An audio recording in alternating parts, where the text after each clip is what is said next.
কেন মির্জা আব্বাস রুহুল কবির রিজভির নাম নেই মন্ত্রিসভায়?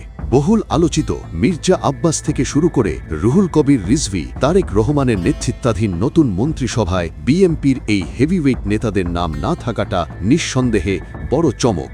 দলের স্থায়ী কমিটির প্রভাবশালী সদস্য ড খন্দকার মোশাররফ হোসেন, ড আব্দুল মঈন খান, নজরুল ইসলাম খান, সেলিমার রহমান, গয়েশ্বর চন্দ্র রায় এবং আমানুল্লাহ আমানের মতো নেতারা মন্ত্রিসভার তালিকার বাইরে রয়েছেন। আপাতদৃষ্টিতে এটি বিস্ময়কর মনে হলেও রাজনৈতিক পর্যবেক্ষকদের মতে এটি তারেক রহমানের সুদূরপ্রসারী পরিকল্পনার অংশ।